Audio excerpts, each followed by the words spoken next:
আল্লাহ বললেন কবরে যাওয়ার আগে তোরা বুঝবি না, কাল্লা সাউফা তা'লামুন, অচিরেই তোমরা বুঝবা কবরের জীবন কেমন। সুম্মা কাল্লা সাউফা তা'লামুন, অচিরেই বুঝবা কবরের জীবন কেমন। কাল্লা লাউ তা'লামুনা ইলমাল ইয়াকিন, যদি তোমরা জানতা মৃত্যু আর কবরের জীবনটা কেমন। মালাকুল মাউতকে দেখার আগ পর্যন্ত এটা বোঝা যাবে না, ঠিক কি না? মালাকুল মাউতকে সবাই সচক্ষে দেখবে, আমরা যারা এখানে আছি দেখবো না মালাকুল মাউতকে। মুমিন বান্দার কাছে মালাকুল মাউত সাদা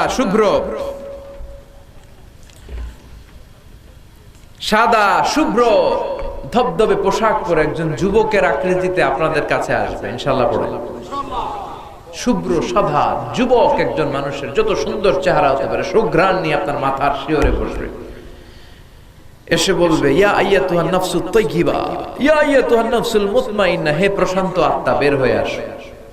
কাফান মিন আকফানিল জান্নাহ, জান্নাতের কাফন নিয়ে আসবে। হানুত মিন হানুতিল জান্নাহ, জান্নাতের হানুত নিয়ে আসবে। আপনার মাথার সামনে বসে ভদ্রভাবে বলবে ও পবিত্র আত্মা বের হয়ে আয়, ইলা মাগফিরাতিল্লাহি ওয়া রিদওয়ান, আল্লাহর ক্ষমা আল্লাহর দয়ার দিকে বের হয়ে আয়। বলার সাথে সাথে চমৎকার ভাবে দেহ থেকে রূহটা বের হয়ে আসবে। আল্লাহ আমাদের রূহ কবজটা যেন এরকম আসানের সাথে হয়। আওয়াজ তুলে পড়েন আমিন।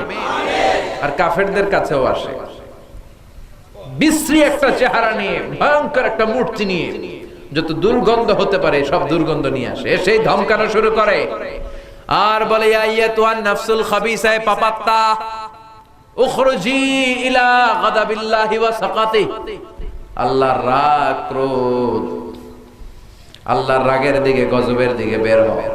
মুমিনকে, মুমিনের রূহকে ডাক দেওয়ার সাথে সাথে মুমিনের রূহ যেমনি স্মুথলি বের হয়ে আসে, কাফেরের রূহ কি এরকম বের হয়ে আসে নাকি? কথা বলেন। কাফেরের রূহটা আসতে চায় না, মালাকুল মাউত রূহটারে ধরে টানতে থাকে, রূহ বেরোতে চায় না। একটা জীবিত ছাগলকে চামড়াটা উল্টা দিকে খসিয়ে টেনে ছিঁড়লে যেরকম ব্যথা পায়, এর চেয়ে বেশি ব্যথা দিয়ে ওই রূহটারে টেনে হিচড়ে মালাকুল মাউত দেহ থেকে টান দিয়ে বের করে নিয়ে আসে। আল্লাহ আমাদের মৃত্যু যেন ঈমানের মৃত্যু হয়। এরপরে আল্লাহ বললেন লা তারাবুন্নাল জাহিম, তোমরা জাহিম দেখবা, দোজখ দেখবা।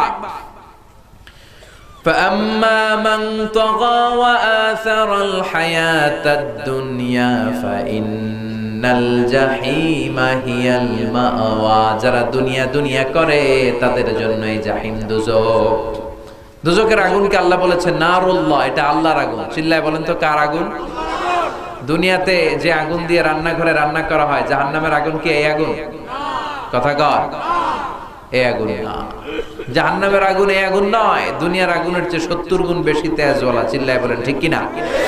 এজন্য আল্লাহ বললেন নারুল্লাহ, জাহান্নামের আগুন এটা হলো আল্লাহর আগুন। দুনিয়ার আগুন আঙ্গুলে লাগলে শুধু আঙ্গুল জ্বলে, পায়ে লাগলে পা জ্বলে।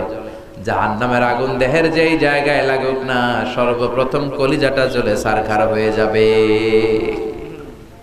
এজন্য বিশ্বনবী সবসময় বলতেন আল্লাহুম্মা ইন্না নাসআলুকাল জান্নাতা ওয়া নাউযু বিকা মিনান নার, আল্লাহ তোমার কাছে জান্নাত চাই, জাহান্নাম থেকে পানাহ চাই। পড়েন আমিন।